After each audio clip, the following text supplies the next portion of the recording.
And now, meet the press. The guest is an important figure in the approaching debate on the admission of Red China to the UN, a debate that promises to be one of the most controversial and significant in the United Nations history. He's Dr. Tingfu Tsiang, for 14 years now, permanent representative of the Republic of China to the United Nations.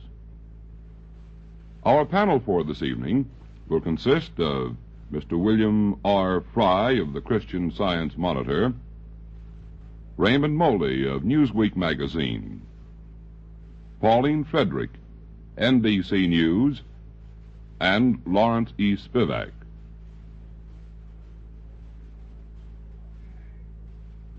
Now here is our moderator, Ned Brooks. This is Ned Brooks inviting you to meet the press. Our guest today is Dr. T.F. Tsiang, who for the past 14 years has represented the Republic of China as chief delegate to the United Nations. He will be one of the principal figures in the forthcoming debate in the UN over the proposed admission of Communist China.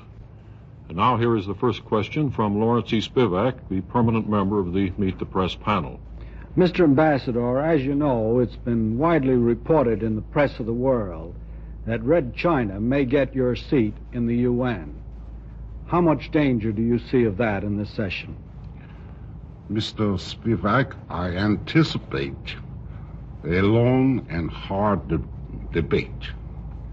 But I have no doubt in regard to the final results. They will be very similar to the results of past years. So I'm confident that my government will retain the seat of China in the United Nations. May I ask you on what you base your optimism, Mr. Ambassador? I find, first place, that we have a considerable number of supporters. And in second place, I find that many delegations realize that a change in the representation of China might endanger the United Nations itself. People approach this problem today with much more understanding than they have in the past years. Mr. Ambassador, as you know, the reports are also widespread, but how you vote on Outer Mongolia may determine whether or not you keep your seat. Do you believe that that is true? I think the Outer Mongolian question will have an effect on the debate over representation. But I do not believe that our action on Mongolia would be decisive. Will you tell us why you're so opposed to admitting Outer Mongolia, if it is an important matter, as to whether or not you stay in the UN? If Outer Mongolia should be really independent, we would not object.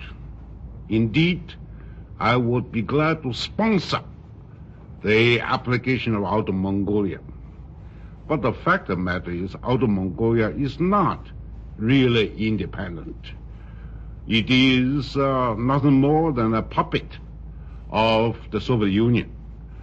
And here in the United States, I think you people, if you go back to the subcommittee to Senate hearings, I think was 52, when Ambassador William C. Ballard testified, then you will see what way the Russians impose this kind of independence out of Mongolia, in what way Mongolia is really a puppet.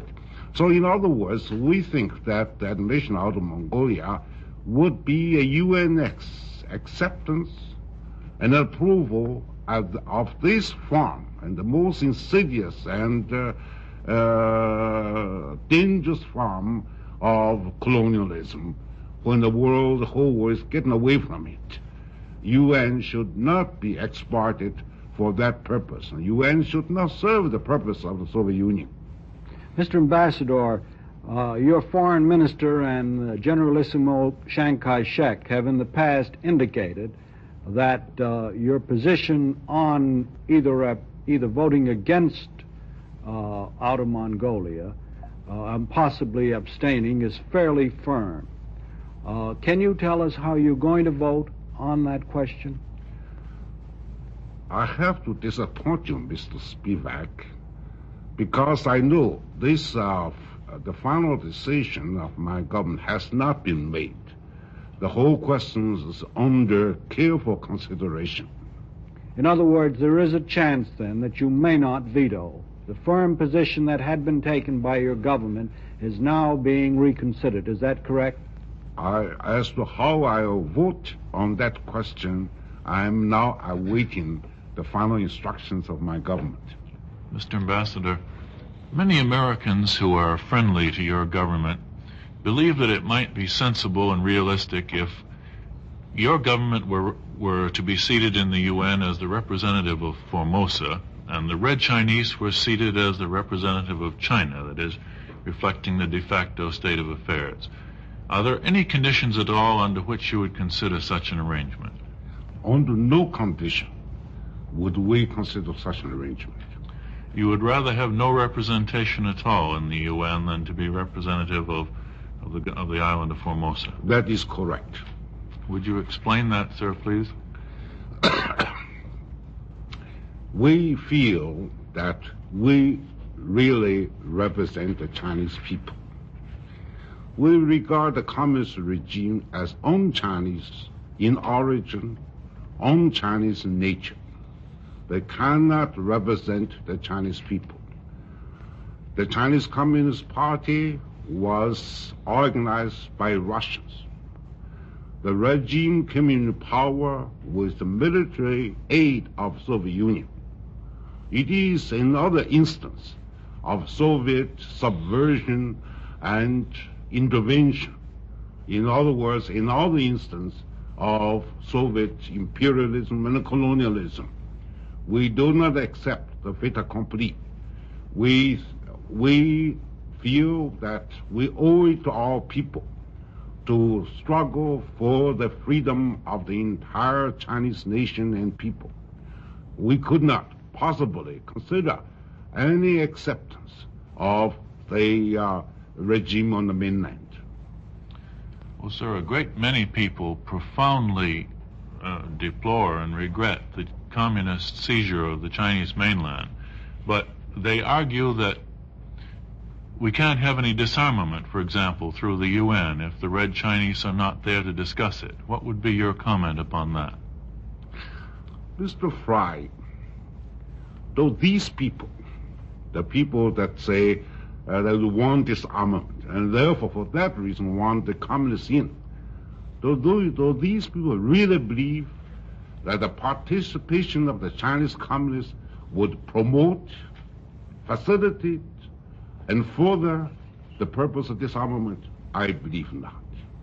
They are more bellicose, if that is possible, than the Russians. They would obstruct disarmament than the Russians have already obstructed. Then, Mr. Fry, let us consider another angle of it. If you say the participation of the Chinese communists is essential, then how about the Federal Republic of Germany? And these people who often use this argument never mention the Federal Republic of Germany.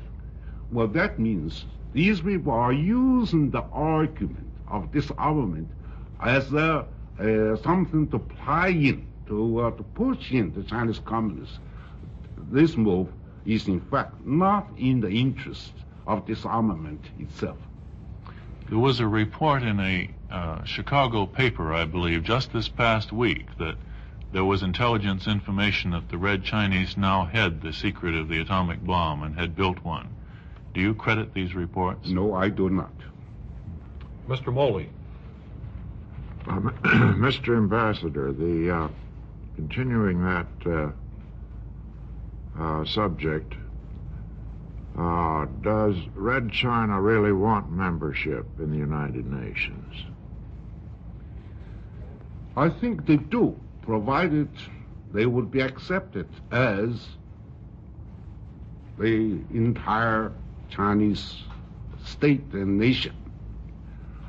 And of course, they appreciate the prestige which membership in UN would confer on them. And they could use that prestige domestically to continue the regime of oppression, internationally to intimidate, particularly China's neighbors in Southeast Asia. No doubt, I have no doubt, that membership, the seat of China in the United Nations, would further the purposes of international communism in general and of the Chinese communists in particular. The vote in 1960 was much closer than it had been before. It was 42 against, 34 for, and 22 abstentions. Undoubtedly, you have an estimate of what it'll be this year. I wonder if you would be willing to give an estimate of what the vote might be in the Assembly. Mr. Morley, unfortunately, in the United Nations, there's no way to take a Gallup poll. And if you did, you'll find the results not too reliable. We naturally studied that problem carefully. All I can say is that we will keep the seat of China in the United Nations by a majority. I'm not ready to say how large that majority will be. But your position that you represent all China must involve some estimate of whether you are able to exercise that representation by a reconquest of the mainland. Would you care to comment on that? I didn't quite catch your point. Do you expect to get back to the mainland and reconquer China? We do. And we think that the process of the decay of the communist regime has already begun.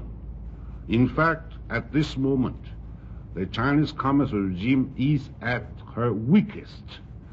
The people there are suffering from lack of food. They have suffered from all kinds of brutal oppression. And we ourselves, we have no doubt that that regime will be repudiated by the people themselves. Ms. Frederick. Mr. Ambassador, you say the Soviet, the communist regime in Red China at this point is at its weakest. Therefore, it would seem to be the best time for you to attempt reconquest of the mainland. Is that in the immediate future? Ms. Frederick, I said that this red regime is at its weakest, but I did not say that this is a time when we will attempt reconquest. In the first place, we do not view that process as necessary reconquest. As I stated officially in the United Nations, we visualize this way. If our people on the mainland should rise in revolt, as the Hungarians did in 1956, we will certainly go back there to the aid of our brethren on the mainland with all what we have. As to the timing, that's the first point I'd like to make. As to the timing, I have nothing to say. But that, of course, is a question which could not be arranged or predetermined. We'll have to watch developments very carefully. Mr. Ambassador, could you furnish any very efficient aid and effective aid to these Chinese who would rise up against the regime without the military assistance of the United States? To a considerable degree, we could. Naturally, with the assistance of the United States, we could give more. Mr. Ambassador, as you well know, the men in your army are growing older, having been there 12 years, and I understand that many of the rank and file are being replaced by Formosans who are being brought into the armed services, not exactly voluntarily. Now, would you assume that they would have the same enthusiasm for leaving their homeland and invading what would be to them a foreign country as would the Chinese? Ms. Frederick, you are right. We are, our men in the armed forces have a regular schedule of retirement and joining the service, so that the age problem doesn't arise at all. As they reach a certain age, they retire, the younger people are there. Now, the second point is whether these new people, younger soldiers, would be enthusiastic about carrying the war to the mainland. I would like to call your attention to this fact. At this very moment, during the past 2 years, the majority of the soldiers defending Quemoy and Matsu are already majority from the island itself. And we have no reason to doubt of their loyalty or their enthusiasm. In fact, their performance in that defense has been splendid. Mr. Ambassador, I don't need to tell you that at the United Nations you have commanded great respect even from those who have not agreed with you politically. Now, as a Chinese, would you prefer to see this whole problem between the nationalist Chinese and the Red Chinese settled by the Chinese without any intervention from outside? And if so, what would nationalist China be prepared to propose in the way of trying to reach agreement with your fellow Chinese on the mainland? You mean fellow Chinese, you mean the Chinese communists? No, I mean Chinese. You're all Chinese. All Chinese people, of course. We offer them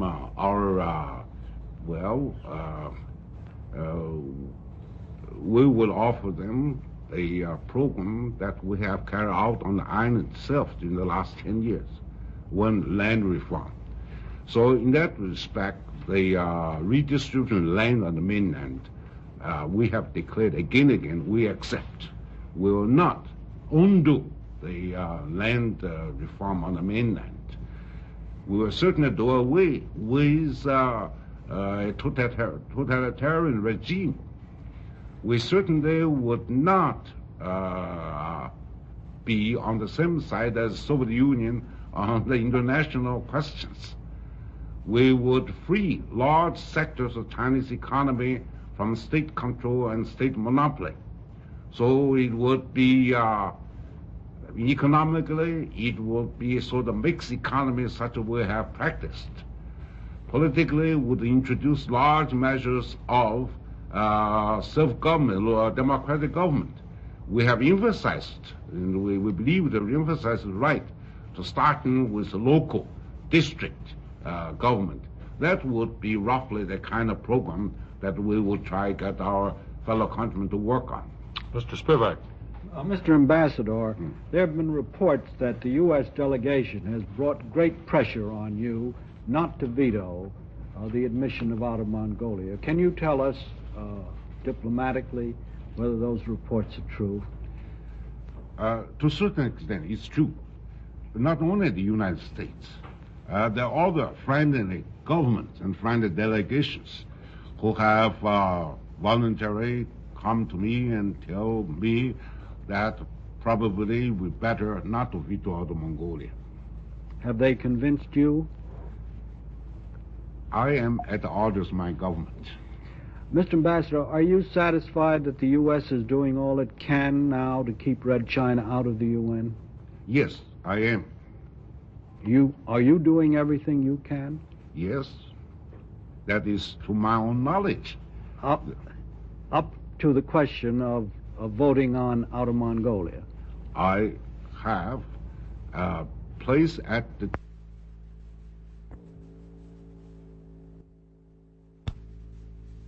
disposal of my government such knowledge, such conviction as I have. It's up to the government to decide. Mr. Fry. What are those convictions, sir? Do you favor voting no on Outer Mongolia? Mr. Fry, I must ask you to excuse me from answering that question. Well, sir, on quite a different subject then. If the mainland Chinese were to attack Quemoy and Matsu and or your island of Formosa, would you expect or urge the United States to use atomic weapons in an effort to repel that invasion? No, we have not asked. I don't think we would ask for the use of atomic weapons. I don't think the use of atomic weapons would be necessary at all. Even if the Russians were to give the Red Chinese atomic firepower of their own? Whether they give this atomic power or not, that's another question. But the question that matters is whether they use atomic power or not. If they do, naturally will seek similar power for retaliation. In other words, a situation could arise in which the United States would become involved in a nuclear holocaust for the sake of defending the island of Formosa. Well, what the USA will do, I cannot speak for them. Mr. Moley. Mr. Ambassador, with reference to the relations between Soviet Russia and Red China, what does your intelligence, if you may reveal it, indicate as to that? How deep are the differences between the two regimes? According to our knowledge, there have been differences. There are differences.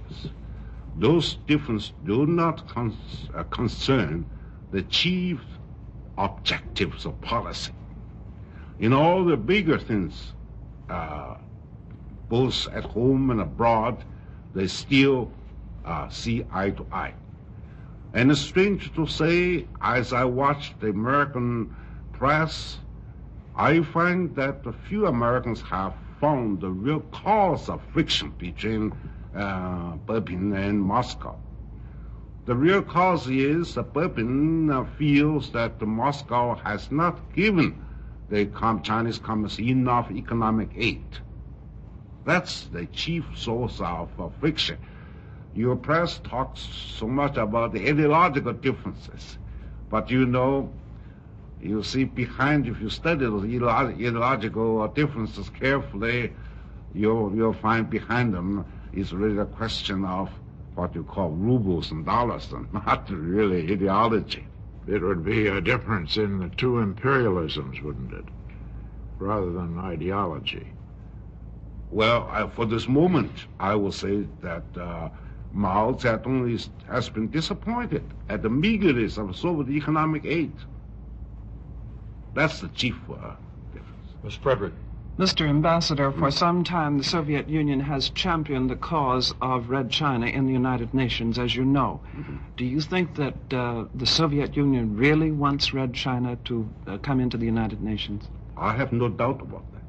What advantage is there to having this powerful competing red state in there? Well, quite a number of advantages. For example, in this fight against the Secretary Generalship, the Chinese Communists could bring to the Russians powerful aid in trying to sway the newly independent nations from Asia and Africa. The Chinese Communists also can give them considerable aid. In disarmament debates, the Chinese Communists undoubtedly could give the Russians considerable aid. On all these major issues, they see eye to eye, and the Chinese Communists could, in fact, give the Russians substantial help. Speaking of possible Chinese communist influence on these smaller nations, how do the African nations in the main feel about your country as contrasted with Red China? The reaction there, the attitude there is not uniform, Ms. Frederick. Fortunately, we have a considerable number of friends among the newly independent African states.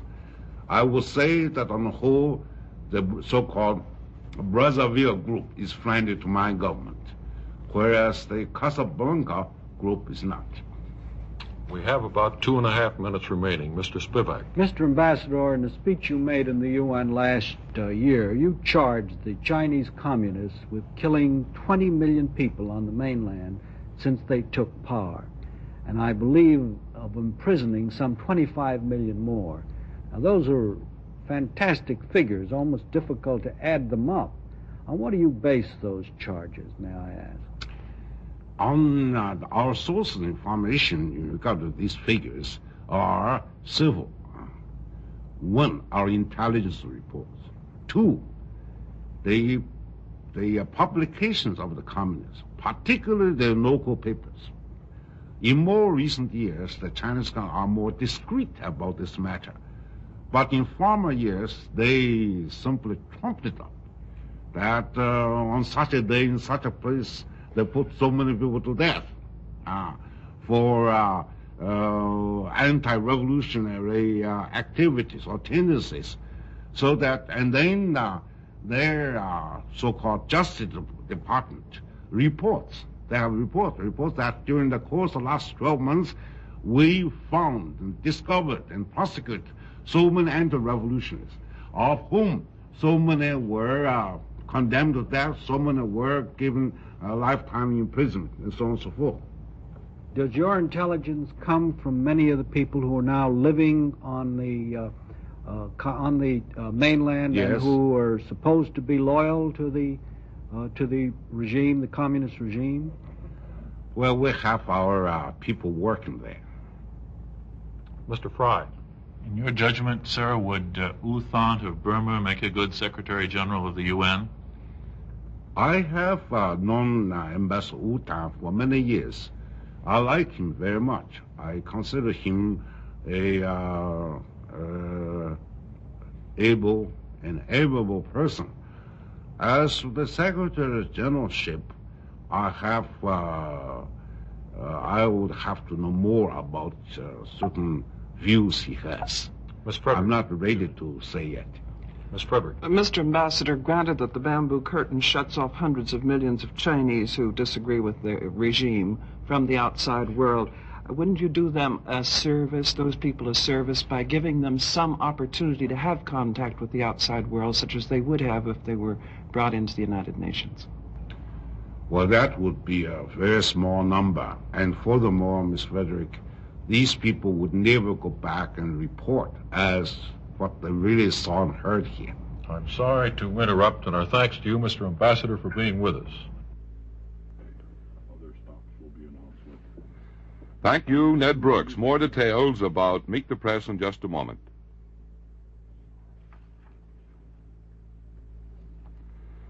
Your United Fund or Community Chest services do a lot of thinking about people. Families, single men and women, sub-teen children, teenagers, middle-agers, people over 65. Whatever your age, let's hope you have no problems you can't handle yourself or with your family and friends. But there are families that do need outside help. Children who are threatened with broken homes, the sick who need help, and the elderly with their special problems. And there are your United campaign services to help them. To you, as in 2,200 other communities, the United Way means you give once for many services, saving time and getting more good out of your dollar through the savings of a combined appeal. Youth services come in for a lot of attention, and many United campaigns include Red Cross and USO, and funds for life-saving medical research, too.